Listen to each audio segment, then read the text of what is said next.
কি হইলে বন্যা শেষ হয়ে গেছে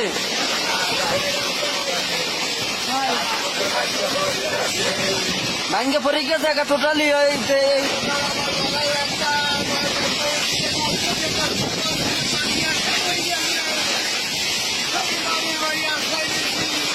মানে বাড়ি আশ্রয় নিয়েছেন যাইয়া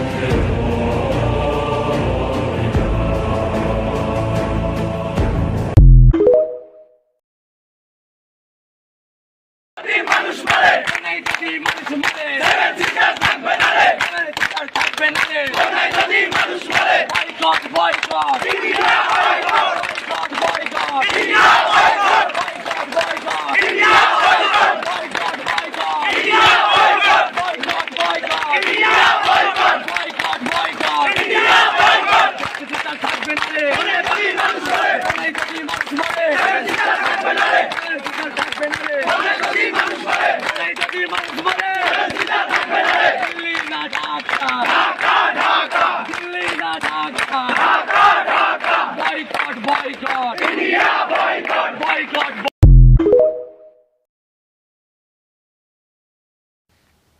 1988 সালের পর সবচেয়ে দীর্ঘতম বন্যা পরিস্থিতি দেখতে পারে বাংলাদেশ। মঙ্গলবার নিয়মিত সংবাদ বিবৃতিতে এই আশঙ্কার কথা জানিয়েছেন জাতিসংঘ মহাসচিবের মুখপাত্র স্টেফেন দুজারিচ। জানিয়েছেন দুর্যোগে ক্ষতিগ্রস্ত পরিবারগুলোর জন্য ঘোষণা করা হয়েছে $52 কোটি সহায়তা তহবিল। And an update on Bangladesh, where according to our humanitarian friends, বাংলাদেশে চলমান ভয়াবহ বন্যায় ক্ষতিগ্রস্ত 24 লাখের বেশি মানুষ। এদের মধ্যে 56,000ই গৃহহীন হয়ে পড়েছেন, যা 1988 সালের ভয়াবহতাকেও টপকে যেতে পারে। এছাড়া নির্ভরযোগ্য সূত্রের মতে চলমান বন্যা মৌসুমে প্রাণ হারিয়েছেন অর্ধশতাধিক মানুষ।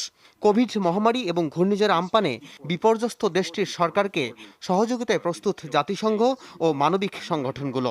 সুপেয় পানি, পয়ঃনিষ্কাশন ব্যবস্থা, জরুরি আশ্রয় কেন্দ্র নির্মাণ ও ত্রাণের জন্য গঠন করা হয়েছে $52 কোটি তহবিল। উজানের বৃষ্টির সাথে দেশের বিভিন্ন স্থানে ভারী বর্ষণ, সব মিলিয়ে অবনতি হচ্ছে দেশের বন্যা পরিস্থিতির। মেঘালয়ের চেরাপুঞ্জিতে টানা বৃষ্টি হয়, বাড়ছে সুরমার পানি। এতে সুনামগঞ্জ এবং সিলেটে অবনতি হচ্ছে বন্যা পরিস্থিতির। এরই মধ্যে শহরের নিম্নাঞ্চলে পানি ঢুকতে শুরু করেছে। জেলার 5 উপজেলার নিচু এলাকা এরই মধ্যে তলিয়ে গেছে পানিতে। এদিকে পশ্চিমবঙ্গ আর আসামে ভারী বর্ষণের প্রভাবে ফুলে ফেপে উঠেছে দেশের উত্তরের নদ নদীর পানি। সাথে নতুন নতুন এলাকা ডুবতে শুরু করেছে মধ্যাঞ্চলেও। লালমনিরহাট, কুড়িগ্রাম, গাইবান্ধা, সিরাজগঞ্জ সহ আশপাশের অনেক জেলায় পানিবন্ধ লাখো মানুষের দুর্ভোগ চরমে। সব মিলিয়ে 24 জেলার মানুষ লড়ছে বানের পানির সাথে। ত্রাণ তৎপরতা চালানোর কথা বলা হলো, অনেক জায়গাতেই কেউ এখনো কোনো সহায়তা নিয়ে যায়নি বলে অভিযোগ।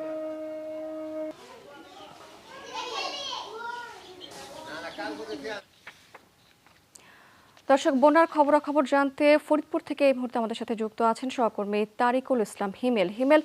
বন্যায় তো রাস্তাঘাট আর বাঁধ ভেঙে গেছে অনেক স্থানে, আমরা জানি। তো এগুলো মেরামতে কি ধরনের ব্যবস্থা গ্রহণ করা হয়েছে?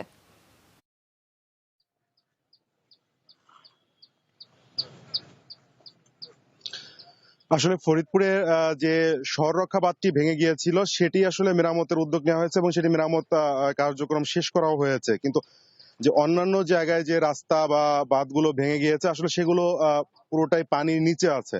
তো সেখান থেকে পানি সরে না যাওয়া পর্যন্ত কিন্তু আসলে মেরামতের সুযোগ নেই। পানিটা সরে গেলে তারপর হয়তো মেরামতের উদ্যোগ নিবে বলে জানিয়েছে পানি উন্নয়ন বোর্ডের কর্মকর্তারা। আরেকটি বিষয় যে ত্রাণের কথা যেটি বললেন যে জেলা প্রশাসন সূত্র জানিয়েছে যে ফরিদপুর জেলার জন্য 550 মেট্রিক টন চাল বানবাসীদের জন্য বরাদ্দ দেওয়া হয়েছে, যার 200 মেট্রিক টন ইতিমধ্যে বানবাসীদের মাঝে বিতরণ করা হয়েছে যা ইউনিয়ন পরিষদের চেয়ারম্যানের মাধ্যমে। এখনো তারা বিতরণ কার্যক্রম পরিচালনা করছেন। কিন্তু আমি অনেক জায়গায় গিয়েছি, তাদের সাথে কথা বলেছি, তারা অনেক জায়গায় শুকনো খাবার পেয়েছেন কিন্তু চাল পাননি, বা তারা আসলে বলতে চাচ্ছেন যে ত্রাণ তারা পেয়েছেনও যেখানে সেটি আসলে অপর্যাপ্ত, তাদের প্রয়োজনের তুলনায় খুবই কম। তাদের এই ত্রাণের কার্যক্রম যেটি আছে এটি আসলে আরো বাড়ানো দরকার বলে তারা আমাদেরকে জানিয়েছেন। আর একটি বিষয় হলো যে আজকে কিন্তু গত 12 ঘন্টায় ফরিদপুরে 2 সেন্টিমিটার পানি কমেছে, কিন্তু তারপরও কিন্তু পানি বিপদসীমার 104 সেন্টিমিটার উপর দিয়ে প্রবাহিত হচ্ছে। এখনো জেলার 3 উপজেলার প্রায় লক্ষাধিক মানুষ পানিবন্দী রয়েছে। অসংখ্য ধন্যবাদ হিমেল আপনাকে।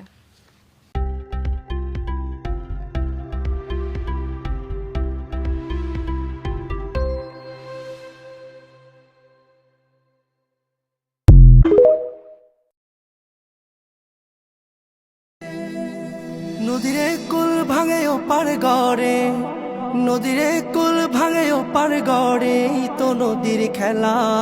সকাল বেলার ধনী রে তুই ফকির সন্ধ্যা বেলা।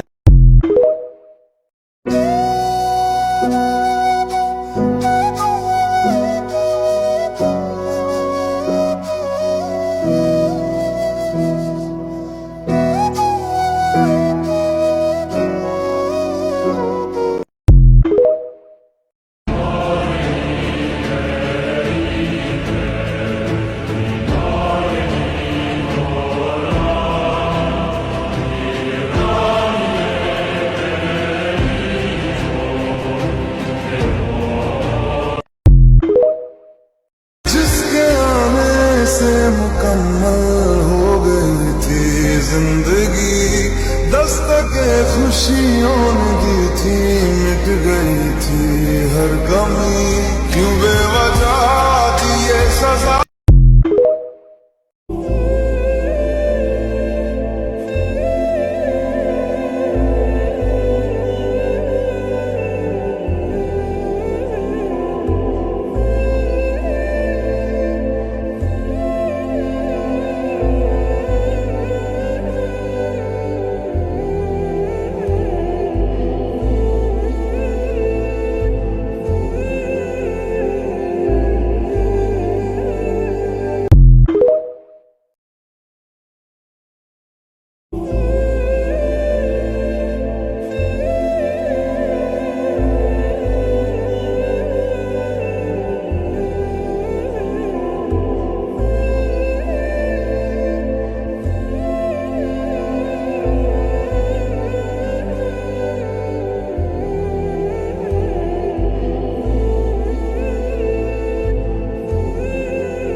এখানে অবস্থা পুরোটাই খারাপ, এখানে কোনো কিছু বাকি নাই। আমি আপনাদেরকে অনুরোধ করছি, আপনারা অবশ্যই আমাদের বিকাশ 01601973999 01601973999 এখানে আপনারা সহযোগিতা করুন। আমি সুনামগঞ্জে এসেছি, এখনো আমার ট্রাক আসতে পারেনি, রাস্তায় গর্ত।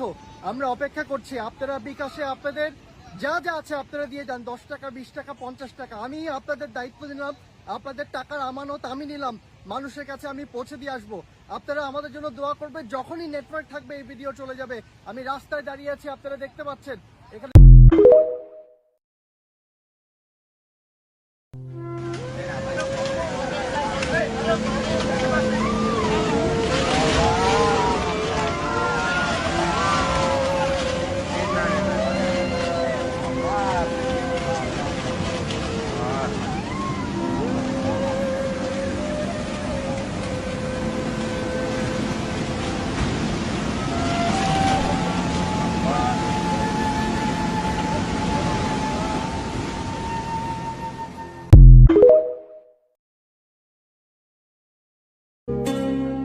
क्या कभी अंबर से सूर्य बिछड़ता है, क्या कभी बिन बाती दीपक जलता है, क्या कभी अंबर से सूर्य बिछड़ता है, क्या कभी बिन बाती दीपक जलता है। कैसी है ये अनहोनी हर रात हुई रंग, छोड़ गया जो तू कैसे जिएंगे हम, तू ही किनारा तू ही सहारा तू, जिसके आने से मुकम्मल हो गई थी जिंदगी, दस्तके खुशियों ने दी थी, मिट गई थी हर कमी, क्यों बेवजह दिए सजा, ख्वाब देके वो ले गया, जिए जो हम लगे सितम नज़ा।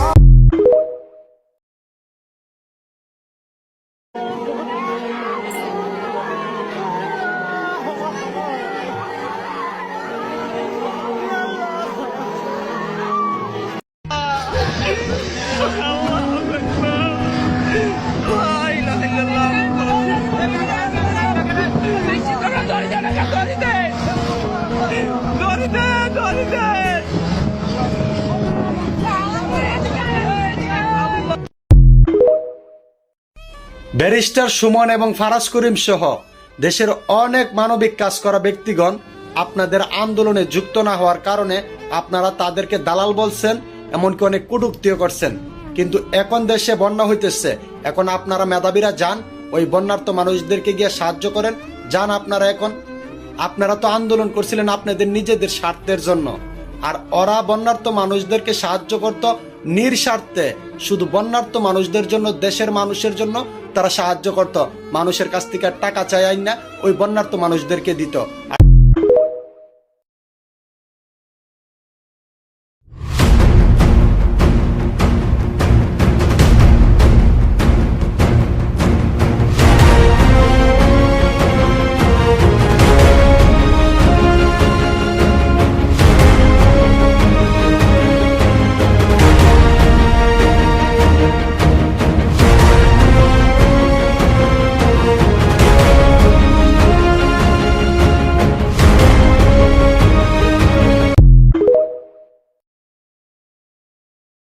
আসসালামু আলাইকুম ভাই। আজকে 4 দিন হয়ে যায় ভাই আমরা পানির তলে ভাই, খানি নাই, বনি নাই, ঘুম নাই, অনেকটা কষ্টের মধ্যে আছি রে ভাই। তোমার মনে যদি কয় ভাই, তোমার ফাও দুইটা কই ভাই আমার ভিডিওটা শেয়ার করো ভাই। এক মুঠি ভাত এখন পর্যন্ত খাই নাই রে ভাই, বাড়ি ঘরটা পানির তলে ভাই। আমার ঘরের দিকে চাইয়া না হইলে ভাই আমার ভিডিওটা শেয়ার করো ভাই। আমার অবস্থাটা খুবই ভয়াবহ অবস্থা ভাই। আমার অনেক টাকা লস রে ভাই, অনেক টাকা লস, অনেক টাকা রে ভাই। প্রতি বছর মায়ের খাই, এই কলজা চিরা দণ্ডে ভাই আজকে পানির তলে। আমার ভিডিওটা শেয়ার করে দেও ভাই।